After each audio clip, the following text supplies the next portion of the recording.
Eh, Quisiera que iniciáramos como siempre con una oración al Señor, pidiendo su favor el día de hoy.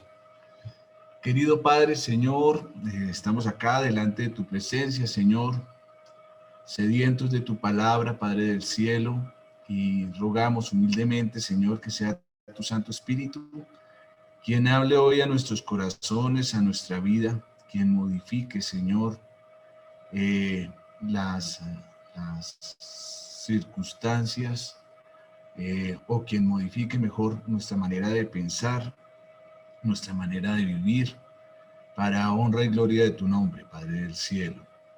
Dejamos pues este mensaje, Señor, en tus manos, Señor, pidiendo, Señor, que tú tomes control de la exposición, Señor, y del corazón de cada uno de nosotros el día de hoy.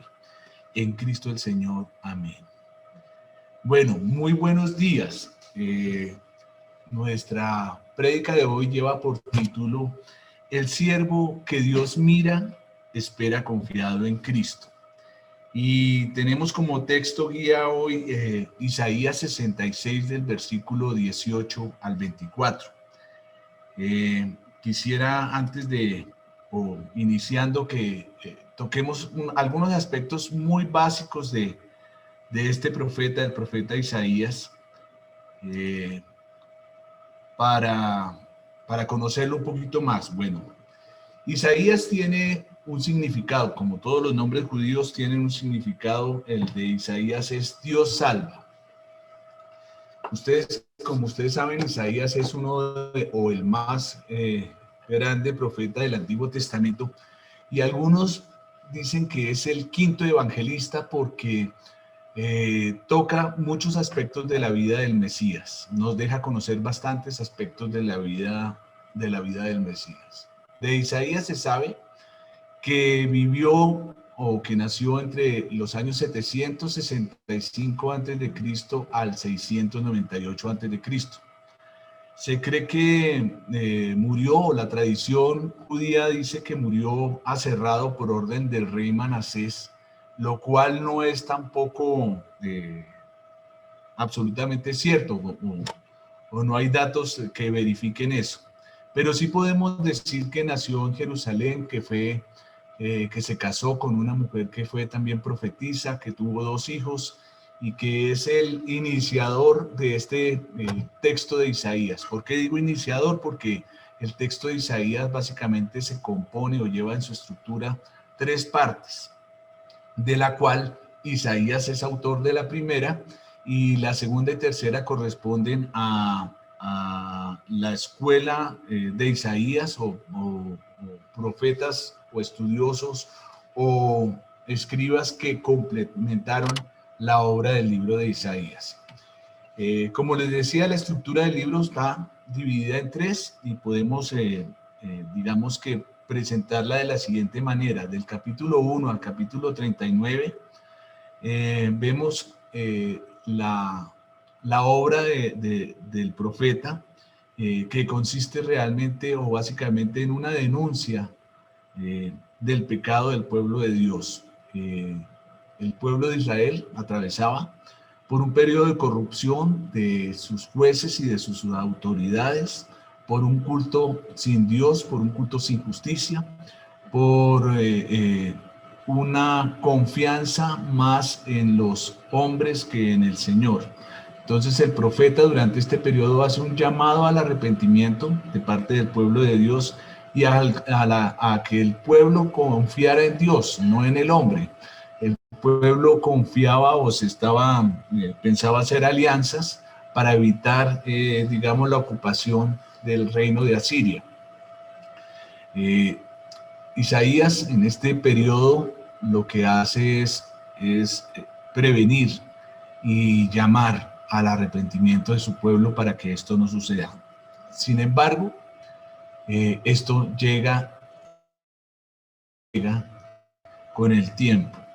Los capítulos del 40 al 55, que son hechos por el denominado segundo Isaías o Deuteronomio Isaías, en ellos ocurre ya la caída de Jerusalén y el exilio en Babilonia. Como sabemos, Este exilio duró de los años 586 más o menos hasta el 539 antes de Cristo. En esta sección del libro, además del exilio, el texto nos muestra ese maravilloso capítulo 53 que corresponde al siervo sufriente de Dios, al Mesías sufriente. Y vemos como característica especial que este Mesías sufriente será empoderado, tendrá el poder del Espíritu de Dios. Conocemos la obra que hace o que ha hecho en nosotros también. La tercera parte del libro corresponde al capítulo 56 al 66 y está escrito ya en un periodo posterior al exilio. Ya han vuelto los judíos a Jerusalén, y en él realmente el autor destaca un juicio venidero, un juicio futuro y las consecuencias de este juicio para los siervos impíos y para los siervos fieles del Señor. En este periodo del libro se habla de nuevos cielos y de nueva tierra, y se habla de la restauración definitiva de Israel y del establecimiento del reinado de Dios en la tierra. Si pudiéramos hacer un resumen vago o muy general del libro, podríamos decir que el mensaje del libro de Isaías no difiere en nada del mensaje de toda la palabra del Señor. Es un mensaje que nos habla de que habrá un juicio al cual tendremos que comparecer todos, pero que también hay esperanza de salvación a través del siervo de Dios. Y básicamente ese es el mensaje del libro de Isaías. Bueno, hablar de la profecía es un poco complicado. Como decía Germán hace 15 días, los libros proféticos pues tienen esa dificultad de que no son tan claros en toda la extensión que nosotros quisiéramos, pero podemos conocer lo que es claro.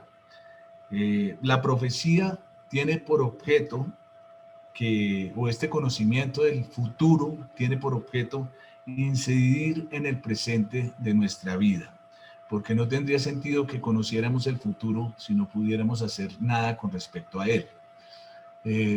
Por decir algo, nosotros al conocer que el cigarrillo, por decir una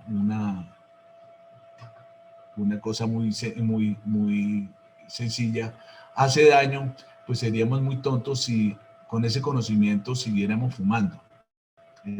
Pero eso se ve y eso le ha pasado a muchos, incluido el presente. De la misma manera, el Señor tiene por principio de misericordia mostrarnos que va a haber un juicio para que nosotros actuemos y modifiquemos nuestra manera de vivir y nuestra manera de creer.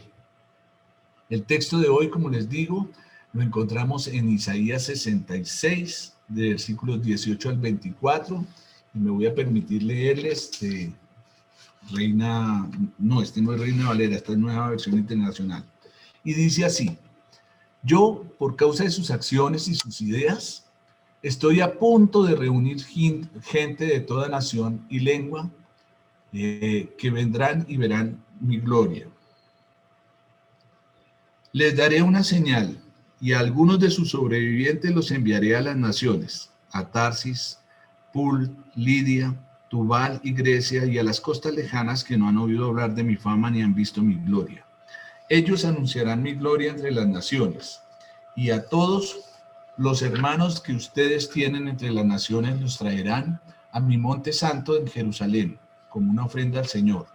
Los traerán en caballos, en carros de combate y en literas, y en mulas y en camellos, dice el Señor. Los traerán como traen los israelitas en recipientes limpios sus ofrendas de grano al templo del Señor. Y de ellos escogeré también a algunos, para que sean sacerdotes y levitas, dice el Señor. Porque así como perduran en mi presencia el cielo nuevo y la tierra nueva que yo haré, así también perdurarán el nombre y los descendientes de ustedes, afirma el Señor. Entonces, este texto que parece un poco complejo, un poco enredado, pues vamos a tratar de entenderlo en toda su dimensión. Como decíamos, Isaías 66 hace parte de la del tercer tercio del libro de Isaías.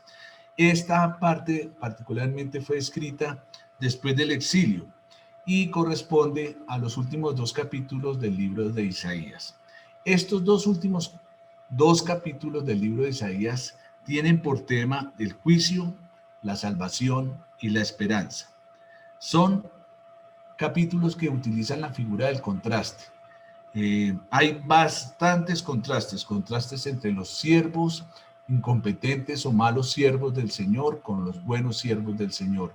Contraste entre el castigo y entre la recompensa que recibirán los siervos. Contraste entre el nuevo cielo y la nueva tierra con la antigua Jerusalén.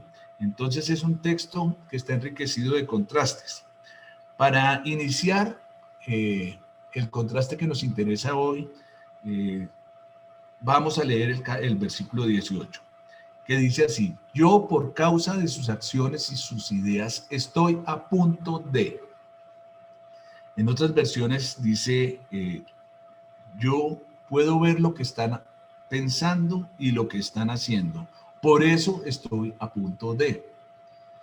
Es un poco intimidante la manera en que el Señor empieza este texto, porque Él lo que está declarando es que Él ve claramente lo que pensamos y lo que hacemos. Y por ese motivo el Señor va a tomar acción de alguna manera. Pero ¿qué era lo que estaban pensando y lo que estaban haciendo estos siervos del pueblo del Señor? ¿Qué es lo que hace que el Señor tenga que tomar cartas en el asunto y iniciar de su propia mano una nueva acción? Bueno, el capítulo 65 del libro de Isaías retrata a quienes les está hablando el Señor.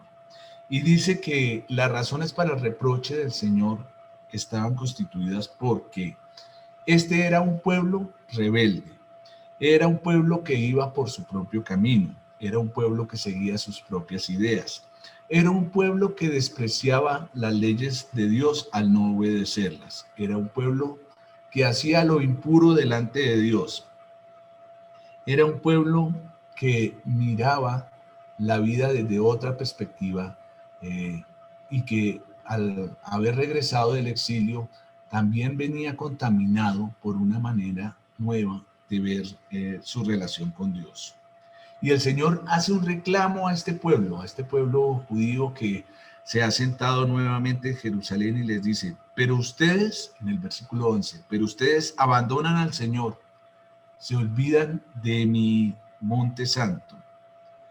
Ustedes que para los dioses de la fortuna y del destino preparan mesas y sirven mezclado, y sirven vino mezclado. O sea, era un pueblo que había regresado para vivir idolatrando el éxito y la fortuna. Era un pueblo que vivía para el disfrute y era un pueblo que se había olvidado de Dios. Como si esto fuera poco, toda esta recriminación que hace Dios a este tipo de siervos les dice, ustedes son un pueblo religioso. Ustedes dicen de sí mismos, manténganse alejados, no se me acerquen porque soy demasiado sagrado para ustedes. Y el Señor les dice, todo esto me fastidia. Me fastidia como humo en la nariz. Es fuego que arde todo el día. Como vemos, es un pueblo que vive para sí mismo, que se cree además bueno. ¿Por qué se cree bueno este pueblo? Bueno, hay varios versículos que muestran cómo estas personas se sentían buenas delante de Dios. Dicen los versículos, pero los que sacrifican toros son como los que matan hombres, los que ofrecen corderos son como los que desnucan perros. Todo esto no hace más que ofenderme. O sea, el pueblo de Israel se sentía satisfecho ofreciendo al Señor esta clase de sacrificios. Y además cita el Señor en el versículo 60, en el capítulo 66, versículo 1. El cielo es mi trono y la tierra el estrado de mis pies. ¿Qué casa me pueden construir? ¿Qué morada me pueden ofrecer? El pueblo de Israel se sentía satisfecho porque había reconstruido ese templo destruido en años anteriores. Este era el orgullo del pueblo judío, el templo. Y entonces el Señor les recrimina, como si pudieran ustedes proveerme un espacio a mí, que soy el creador del universo, como si con esto pudieran, como los pueblos paganos, tener contento a Dios. Entonces Dios hace una declaración fuerte a todo este pueblo judío y les muestra su enojo y su insatisfacción con todo lo que ellos hacen. Porque este pueblo pensaba que con tener un templo reconstruido y bonito para el Señor, con eso podían tener contento a Dios. Tal vez habían sobrevalorado esta costumbre de los pueblos paganos de erigir templos a sus dioses y con esto pensar que apaciguaban o su ira o sus demandas. Dios les dice no, como Isaías les había dicho en anteriores capítulos, ni una borla del vestido podía ser contenida en este templo que ellos habían hecho para Dios. Entonces lo que definitivamente Dios les está diciendo es, ustedes no tienen idea del tamaño de Dios que tienen enfrente. Ustedes no saben realmente quién es su Dios. Ustedes ven a su Dios muy pequeñito, lo ven muy relativo, lo ven disminuido. Ustedes piensan que Dios cabe en un templo construido por manos humanas y ustedes piensan que Dios se complace con dos sacrificios o con sacrificios externos que no satisfacen de ninguna manera al Dios inmenso que tienen. Lucas lo citaba en el capítulo 16, en el versículo 15, nos dice Lucas, ustedes se hacen los buenos ante la gente, pero Dios conoce sus corazones. Y eso es lo que está diciéndole Dios a este pueblo. Ustedes están pensando que la relación con Dios está basada en cosas meramente externas, pero Dios conoce sus corazones. Esta es la primera reflexión del día de hoy. Dios conoce nuestros corazones. Dios nos mira y Él sabe qué clase de siervos somos. Ahora, la pregunta es, ¿qué tanto tenemos en común con este tipo de siervos? ¿Cómo vemos realmente a Dios? Sinceramente, también pensamos que Dios es un Dios pequeño, un Dios que podemos satisfacer de alguna manera con acciones que hace o que ofrecemos realmente al Señor en el día de hoy como siervos de Él. Muchos podemos sentirnos satisfechos con ir a la iglesia los domingos o sentirnos satisfechos con hacer un devocional diario. Muchos podemos sentirnos satisfechos como los judíos de aquel tiempo ofreciendo grandes sacrificios al Señor, con ofrecer un diezmo generoso, por ejemplo, y pare de contar. Pero el Señor está inquiriendo en de qué manera le vivimos. ¿Dónde encontramos o dónde estamos encontrando nuestra satisfacción? Entonces, por ese motivo el Señor dice, ustedes son esta clase de siervos. Por tal motivo, les está diciendo su pueblo, estoy ¿a punto de qué? A punto de reunir gente de toda nación y lengua, que vendrán y verán mi gloria. Y sigue el Señor en el versículo 19. Les daré una señal, y algunos de sus sobrevivientes los enviaré a las naciones. ¿A qué los enviaba el Señor? a anunciar su gloria entre las naciones. Entonces vamos a empezar por esa señal. ¿De qué señal está hablando el Señor? La señal a que hace referencia el texto, pues no es fácil de entender, pero puede estar descrita en el texto de Mateo, capítulo 12, versículo 18. Dice así: entonces le respondieron algunos de los escribas y fariseos diciendo: Maestro, queremos ver una señal de parte tuya. Pero respondiendo él les dijo: una generación perversa y adúltera demanda señal, y ninguna señal le será dada sino la señal de Jonás el profeta. Porque como estuvo Jonás en el vientre del monstruo marino 3 días y 3 noches, así estará el Hijo del Hombre 3 días y 3 noches en el corazón de la tierra. Esta es la señal de la que habla el texto de Isaías. Les daré una señal y algunos de sus sobrevivientes los enviaré a las naciones. Esta señal es particular porque es una señal que solamente puede estar dada por Dios. Es una señal única, la señal de la muerte y la resurrección de Jesús. A partir de esta señal viene un nuevo movimiento de sus siervos, los sobrevivientes del pueblo judío, los sobrevivientes de este pasado, serán enviados a las naciones a anunciar el pueblo de Dios. Entonces, los que quedarán con vida son diferentes a los siervos que veíamos al principio. Son diferentes a estos siervos que desagradan a Dios. Los siervos que desagradan a Dios son los rebeldes, los que siguen sus ideas, los que hacen lo malo, los que se justifican en conductas religiosas y los que se sienten buenos. Estos siervos, de los que vamos a hablar a continuación, son los siervos que agradan a Dios y que tienen una misión, que es llevar el conocimiento de Dios a todas las naciones. Los siervos que agradan a Dios están descritos en el versículo 2 del capítulo 66. Y dice Dios, habla Dios de esta manera de ellos. Pero a estos miraré, al que es humilde y contrito de espíritu y al que tiembla ante mi palabra. Como les decía, estos siervos no siguen sus propias ideas, ni toman su propio camino, ni provocan a Dios con su pecado. Estos siervos no se creen santos, extrañamente.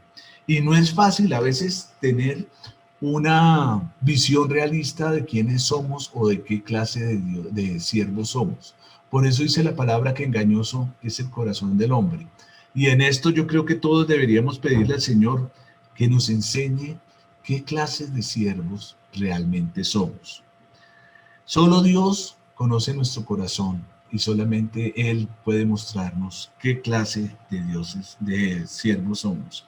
Pero de todas maneras el texto nos da algunas características que es necesario que miremos hoy.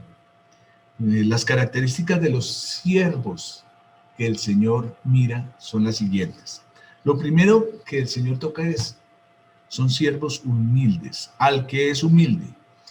La palabra humildad viene de una raíz hebrea que se deletrea naké, que literalmente traduce mutilado o lisiado. O sea, la humildad tiene que ver con el reconocerse limitado, incapaz, con el que reconoce realmente que necesita de Dios, que necesita de su bondad, que necesita de su misericordia.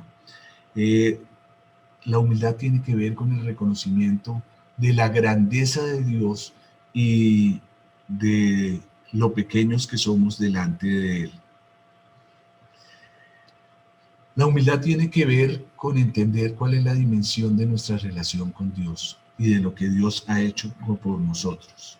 Esa es la primera característica de un siervo de Dios, un siervo humilde, un siervo que realmente necesita, un siervo que reconoce que es incapaz. La segunda característica es un siervo que sea contrito de espíritu. ¿Esto qué quiere decir?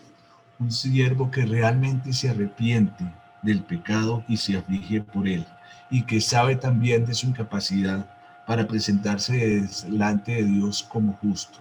Entonces, llevamos dos características muy sencillas de los siervos a los que Dios mira. Uno, un siervo debe ser humilde, y dos, un siervo debe temer al pecado, debe aborrecer el pecado y debe buscar en su corazón un genuino arrepentimiento. La tercera característica de la que Dios habla en su palabra con respecto a los buenos siervos es que son aquellos que tiemblan ante su palabra. Y aquí hay una buena pregunta para nosotros. ¿Nosotros somos de los que temblamos delante de la palabra del Señor? Es decir, nosotros somos de los que le asignamos realmente una importancia superlativa a la palabra de Dios en nuestra vida. La palabra de Dios determina nuestra conducta, nuestra manera de ser, nuestra manera de hablar, nuestra manera de pensar.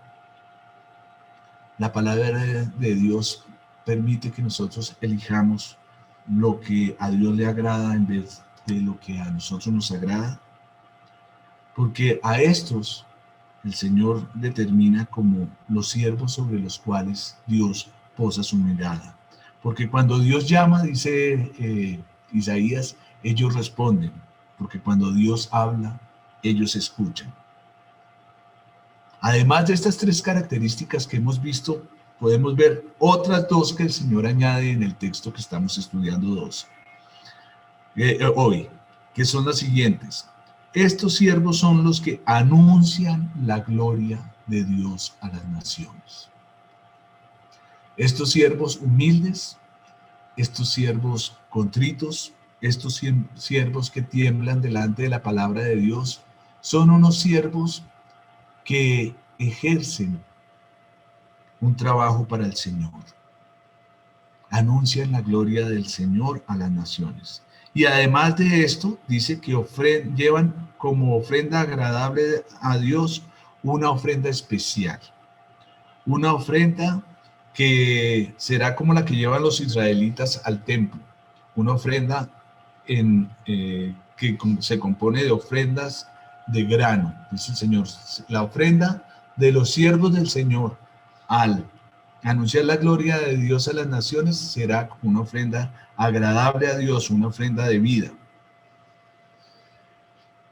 Al citar este tipo de ofrenda, Dios está diciendo cuál es la ofrenda que a Dios le agrada.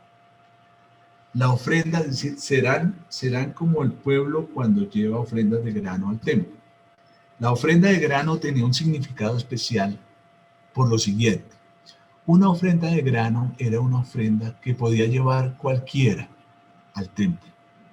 ¿Por qué cualquiera? Porque una ofrenda de grano consistía en un puñado de harina con incienso y aceite que era ofrecido al Señor como muestra de gratitud. O sea, era una ofrenda que estaba al alcance de cualquiera. El más humilde y el más encopetado podría decirle al Señor, o podía llevar al templo al Señor y decirle, gracias, Señor. Tengo esta ofrenda para ti. Es una ofrenda que no es significativa por su valor económico, sino es significativa por lo que representa. Lo que representaba la ofrenda de la cual está hablando el Señor era la gratitud por lo que Dios había hecho en ellos. La gratitud por el pan nuestro, podríamos decir, porque Dios sustenta la vida de sus hijos. Entonces, esa era la manera en que los siervos del Señor daban gratitud a Dios. Ser agradecidos por lo que Dios ha hecho por nosotros. Ahora, la pregunta es, ¿qué tendremos que agradecer nosotros de parte de Dios? ¿O qué tendremos que agradecer a Dios, mejor? ¿Qué es lo que Dios ha hecho que sustenta nuestra vida, que nos da esperanza? Esa es una pregunta para pensar también la manera en la cual o con la cual nosotros retribuimos a lo que Dios ha hecho por nosotros. Dios ha ofrendado por nosotros lo más valioso para Él. Ha ofrendado a su Hijo, a Jesucristo, por nuestro pecado. Y ha hecho cumplimiento de esta promesa al escogernos no solamente como siervos, sino como sacerdotes. Pedro nos expone en la primera carta que nosotros somos nación santa, posesión exclusiva de Dios, pero que el ser siervos de Dios, el ser nación santa, tiene un propósito. Y Pedro lo dice en su palabra, en su carta de la siguiente manera: por eso, porque son sacerdotes, porque son nación santa, porque son posesión exclusiva de Dios, por eso pueden mostrar a otros la bondad de Dios. Nosotros estamos llamados a mostrar la bondad de Dios, a hacer conocer el nombre del Señor, para que salgamos de la oscuridad, o para que las personas que no conocen a Dios salgan de la oscuridad y entren en su luz maravillosa. El pueblo judío, pues, había fracasado. Todos estos siervos de los que hablamos al principio fracasaron en dar a conocer a Dios a las naciones. Dice el Señor en el capítulo 65: me di entonces a conocer a los que no preguntaban por mí. Dejé que me hallaran los que no me buscaban. A una nación que no invocaba mi nombre, le dije: aquí estoy.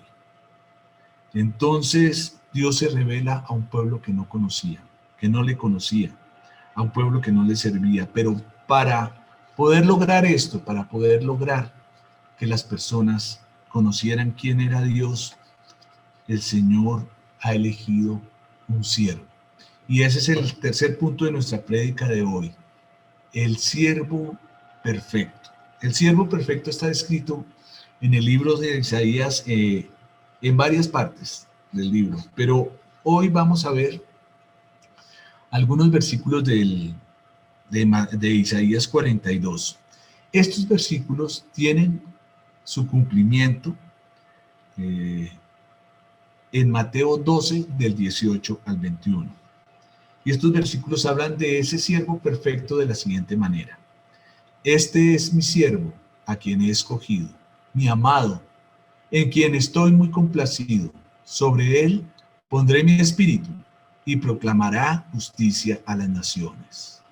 No disputará ni gritará, nadie oirá su voz en las calles. No acabará de romper la caña quebrada ni apagará la mecha que apenas arde, hasta que haga triunfar la justicia. Y en su nombre pondrán las naciones su esperanza. Este es mi siervo, a quien he escogido. Nosotros recordamos en el Evangelio dos eventos donde el Señor Dios hace esta declaración acerca del Hijo. El primer evento está dado en el bautizo del Señor. Recordemos que en el momento del bautizo del Señor se abrió el cielo y se vio al Espíritu de Dios bajar como una paloma y posarse sobre nuestro Señor Jesucristo. Y se oyó a una voz que decía: este es mi Hijo amado, estoy muy complacido con él, o en el cual tengo mi complacencia. El otro evento sucede en la transfiguración de Jesús en el monte. En él también nuestro Señor, o nuestro Dios, da testimonio del Hijo y dice: este es mi Hijo amado, a quien he elegido, a él escuchen. El Señor pues da testimonio de nuestro Señor Jesucristo, diciendo que es su Hijo y que en él se complace. ¿Qué es lo que complace a Dios? ¿Qué es lo especial que tiene este Hijo que produce la satisfacción y la complacencia de Dios? ¿Por qué el Señor se complace en este siervo? La respuesta es porque este siervo sí puede cumplir con el plan de Dios, porque este siervo sí es obediente al Señor, porque este siervo sabe qué es lo que le agrada a su Dios y hace conforme a la voluntad perfecta del Padre. Recordemos las palabras de Jesús. No hago mi voluntad, sino la voluntad del Padre que me envió. Y eso es lo que agrada a Dios el Padre. Que su hijo, que su siervo, sea obediente a Él. Que su hijo haga la voluntad. Que haga su voluntad. Pondré mi espíritu sobre él y él proclamará justicia a las naciones, dice el texto. Dios es un Dios de justicia y ha puesto su espíritu en nuestro Señor Jesucristo. Nuestro Señor Jesucristo, además de declarar que habrá juicio, es quien hará justicia de Dios. Y encontramos textos preciosos para nosotros los cristianos, como aquel que dice que al que no conoció pecado, le hizo pecado por nosotros, para que fuésemos hechos justicia de Dios en él. El precio por el pecado, el precio que nos correspondía pagar, fue cancelado, fue pagado por este siervo obediente, que es el encargado de hacer justicia en nuestra vida y quien será el encargado de llevar a cabo el juicio, al cual cada uno de nosotros se verá abocado un día. Porque en el Evangelio la justicia de Dios se revela por fe y para fe. El justo vivirá por la fe. Isaías, hablando de este siervo particular, dice lo siguiente: todos andábamos perdidos, pero Dios hizo recaer sobre él la iniquidad de todos nosotros. Cargó con el pecado de muchos e intercedió por los pecadores. Este siervo, pues, hará triunfar la justicia. La justicia será perfecta en él. Hemos visto los siervos incompetentes, los siervos de los cuales se agradan Dios y el siervo perfecto del Señor. Dios siempre ha tenido una mirada de misericordia sobre la humanidad. Dios ha escogido escogió a Israel como su siervo con la intención de que todas las naciones le conocieran y glorificaran su nombre, pero Israel, el pueblo elegido, o no pudo, o no quiso, o no entendió. El pecado y su egoísmo le impidieron llevar a cabo la obra del Padre, le impidieron obedecer. Este pueblo que hemos visto esta mañana estaba convencido de que hacer un templo y ofrecer un sacrificio era suficiente en su relación con Dios. Eso podría garantizarles su favor. Pensaban que por ser judíos y hacer parte de un pacto, que por estar circuncidados, que por llamarse miembros del pueblo de Dios, podían estar satisfechos. De la misma manera, deberíamos preguntarnos nosotros los cristianos si podemos estar satisfechos con nuestra labor de siervos delante de Dios. A veces pensamos que ir a la iglesia, hacer un devocional diario y ofrecer un sacrificio o una ofrenda es suficiente en nuestra relación con Dios. A veces relativizamos quién es Dios en nuestra vida y lo hacemos pequeño. No lo vemos como el Dios inmenso que Dios quiere que reconozcamos. Ahora, muchas veces como cristianos olvidamos las palabras del Señor. El que tiene mis mandamientos y los guarda, el que es obediente, es aquel que me ama. Y a veces olvidamos esa obediencia que le debemos al Señor. Esa es la palabra tal vez clave de la prédica de hoy. Los siervos del Señor son siervos obedientes. Los siervos del Señor son siervos humildes que necesitan del Señor y de su perdón. Los siervos del Señor tiemblan delante de su palabra. Los siervos del Señor son agradecidos. y responden a Dios con verdadera obediencia, no con falsa obediencia, sino con verdadera obediencia. La tarea de ser un buen siervo de Dios es una tarea realmente desafiante. Requiere de una profunda convicción, de un temblor delante de su palabra, pero también requiere de un empoderamiento que tenemos por virtud del sacrificio de nuestro Señor Jesucristo en la cruz. Nosotros tenemos el poder para ser buenos siervos en el Espíritu de Dios. Y eso demanda de todas maneras esfuerzo de parte nuestra. No podemos pensar que el Señor nos transformará sin ningún esfuerzo de nuestra parte. Vuelvo y repito, el Espíritu de Dios nos capacita y la palabra de Dios nos cambia, nos modifica, nos limpia. No debemos olvidar pues que el Señor mismo ofrendó lo más grande, lo más importante para Él en beneficio tuyo y mío. Pero necesitamos de alguna manera mostrar nuestro agradecimiento a Dios. ¿Qué ofrendamos a Dios? ¿Qué ofrecemos a Dios como hijos de Él, como siervos de Él? Yo tengo aquí unas palabras, o unas reflexiones mejor, para el día de hoy, unas aplicaciones con respecto a este texto. Algunas preguntas que podríamos respondernos en la intimidad. ¿Realmente qué clase de siervo soy? ¿Cómo crees que te ve Dios? ¿Cómo te mira Dios? ¿Qué complace a ese Dios del cual estamos hablando? A ese Dios grande. ¿Qué es lo que le complace? Ahora, ¿cuál es mi ofrenda para Dios y qué significado tiene esa ofrenda? ¿Cómo respondes tú a la ofrenda de Dios por ti? Esas serían unas preguntas que nos llamarían a la reflexión hoy.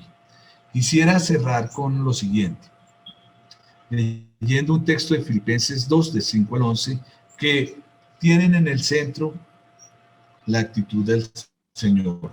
Haya pues en vosotros la misma actitud que hubo también en Cristo Jesús, el cual, aunque existía en forma de Dios, no consideró el ser igual a Dios como algo a que aferrarse, sino que se despojó a sí mismo tomando forma de siervo,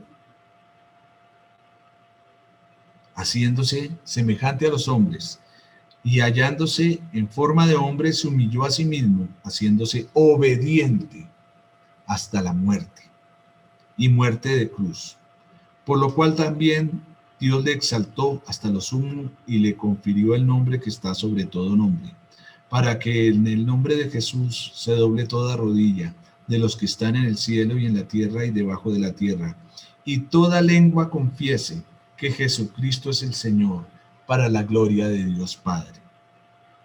Nuestro Señor se hizo obediente hasta la muerte, por ti y por mí.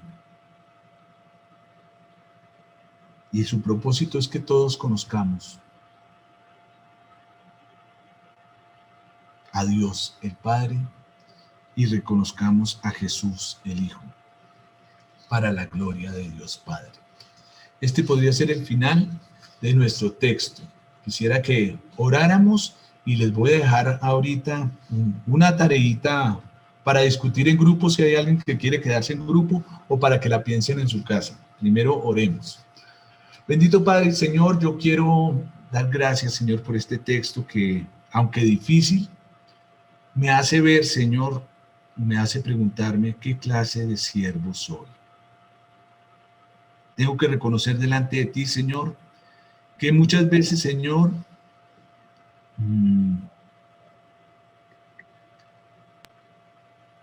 tengo una visión pequeña de quién eres tú, Señor.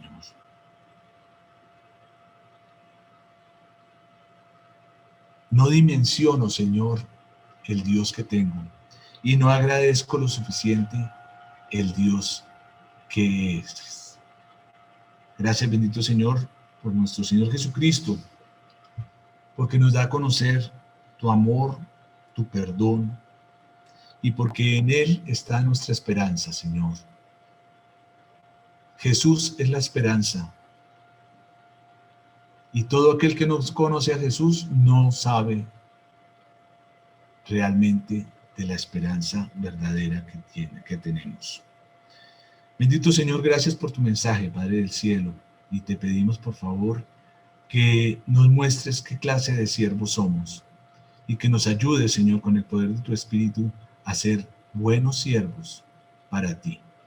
En Cristo el Señor, amén. Quisiera dejarles este regalo. Es un regalo realmente muy sencillo. Yo tengo una amiga que tiene una hija que sufre de parálisis cerebral, una parálisis severa. Es una condición muy difícil de enfrentar para mi amiga y para el padre de esta niña. Sin embargo, esta semana, no sé si ustedes vean los Juegos Paralímpicos o escuchen noticias sobre los Paralímpicos, pero me conmovió mucho este muchacho, Juan José Betancourt, se llama, porque es un niño que tuvo o que tiene parálisis cerebral.